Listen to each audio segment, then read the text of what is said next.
Hello guys, Joe Butler. Welcome back to the channel. And today I have another little unboxing / review video for you guys. This time it is Bellum Bricks US M43 release. This is the late war uniform for the United States. So yeah, let's just get straight into it. Whoops, I just bumped into something. I hope you guys been doing good. I've been doing pretty good myself. Life's going on. And yeah, here's everything I got. And wow, that is a lot. Let's get a nice unwinding here. I don't know why I'm saying that. Sorry, it's been a long day. I've been working for like 10 hours and I just got home. But yeah, here is everything. And you got the obligatory business card with their socials. Pretty good. And then you got the sticker. Always love me some stickers. And then here's all the bodies and everything. I'm gonna go ahead and set this up, so I will be right back. All right, welcome back, guys. I have everything laid out here. This release was a total of 10 bodies. But before we look at the bodies, let's see some other stuff I got. I got 2 more Wehrmacht Car 98 guys, just to help fill out the squad. Pretty cool, but nothing too special. I already made a video about that release. And then, whoops, and then I got some more heads here because you can always use heads. So yep, pretty cool. And yeah, let's get straight into the release. But before that, we need to add in some context. So these guys are the model of 1943 uniform with the jacket.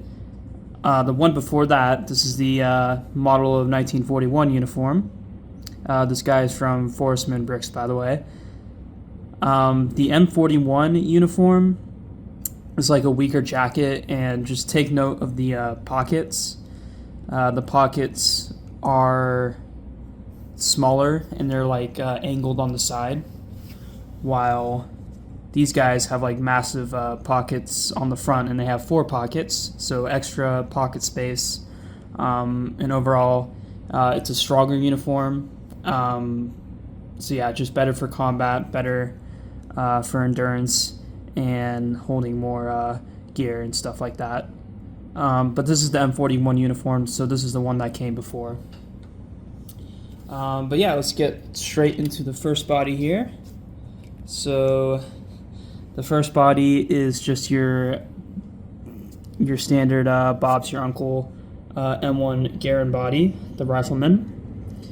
And you can see the design there. You got the water bottle, and then you have the 10 pouches for the Garand. And I gotta say, I really like this design. The side printing works super well.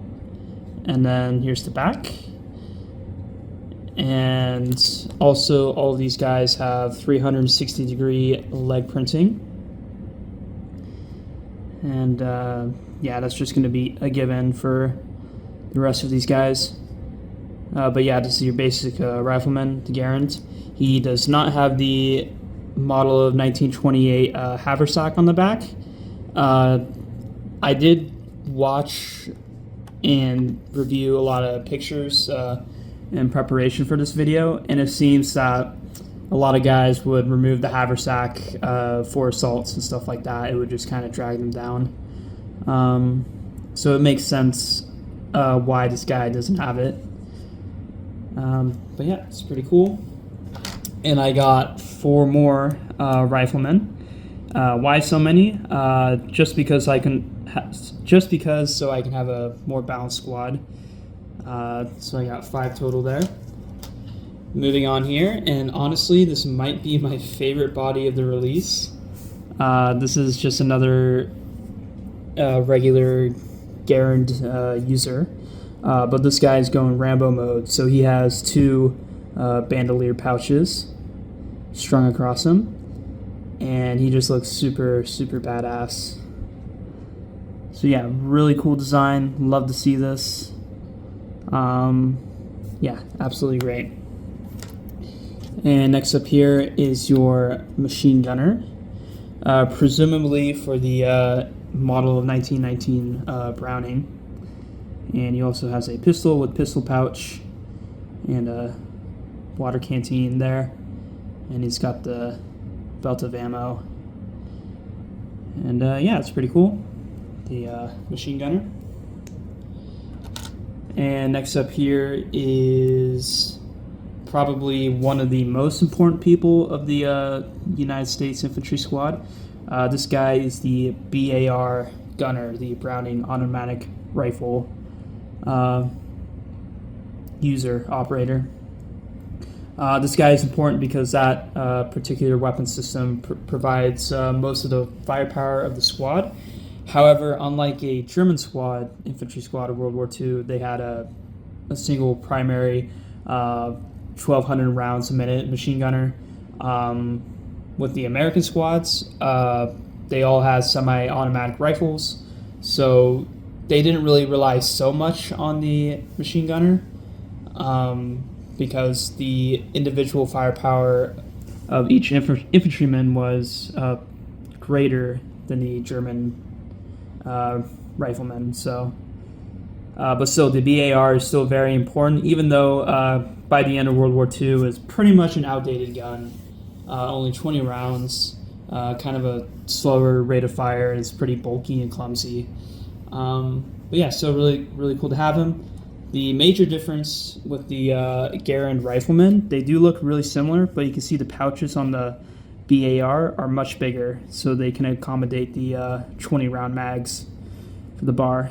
And then here's the Rifleman, just holding the M block clips for the Garands. So that's pretty cool. And next up here is just your standard crew body. So this guy could be a driver, a POW, whatever you want to be. And also, this is a good opportunity to put the side-by-side, the 1941 uniform and the 1943 uniform. Now, there is kind of a controversy with this release. It's not really a controversy. It's not really a big deal unless you're kind of obsessed with American infantry like I am. The color of this release. So when you look at pictures of the U.S. M1943 infantry jacket, it's like an OD7 color.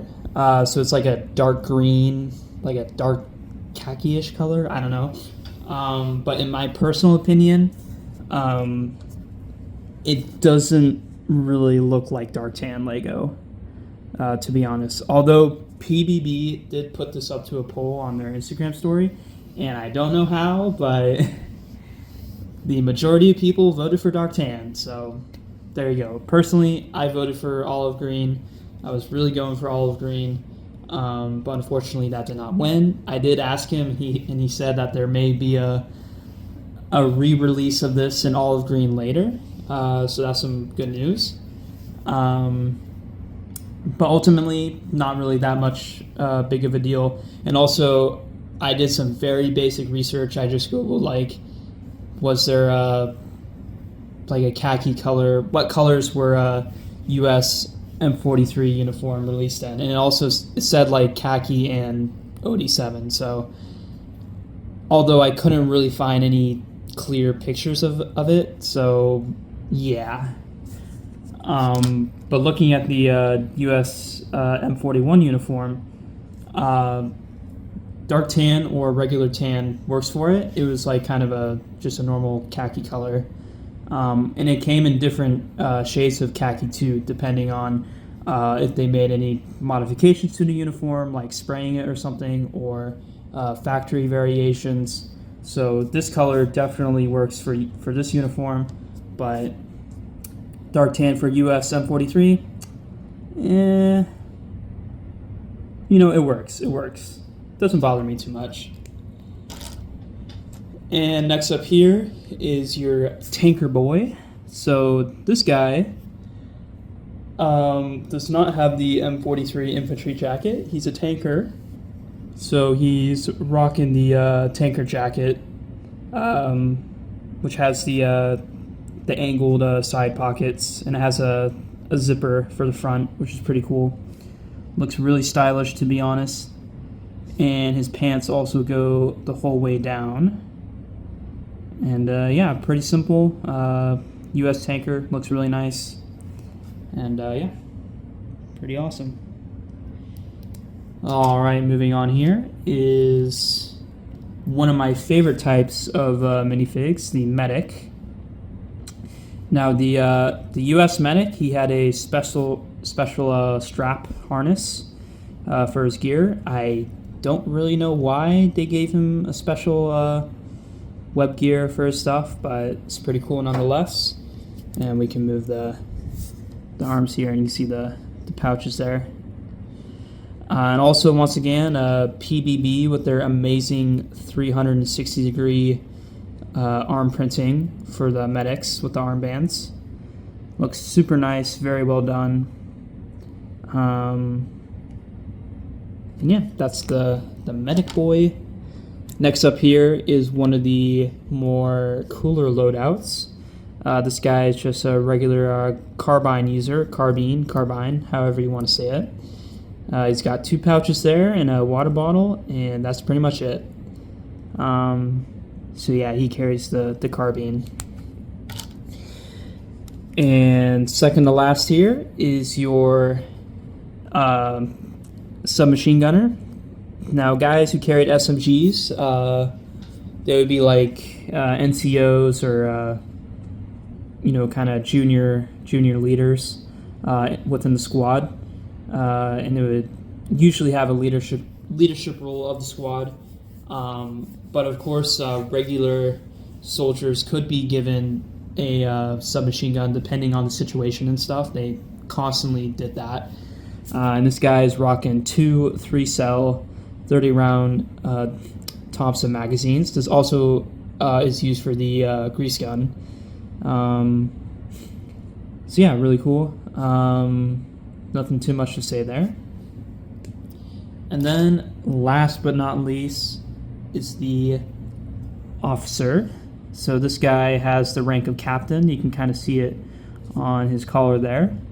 And pretty basic loadout. He doesn't have the upper straps. He just has a regular belt, and he's rocking a submachine gun with a pistol. So yeah, pretty cool, pretty nice. Hello guys, welcome back. Here I dressed up 4 of them so you can kind of have a good idea of what a kitted out squad would look like.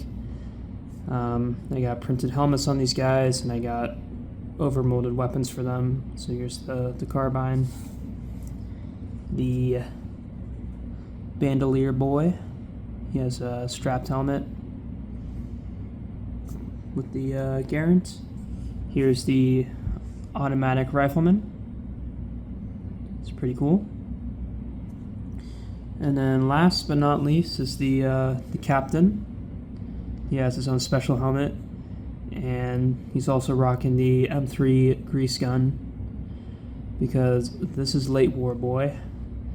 But this is the regular M3, not the M3A1, which was the updated, refined version. Yeah, anyways guys, this was a video. I hope you enjoyed it, and hopefully I should be having some more stuff coming in the future. Anyways guys, see you next time. Bye-bye.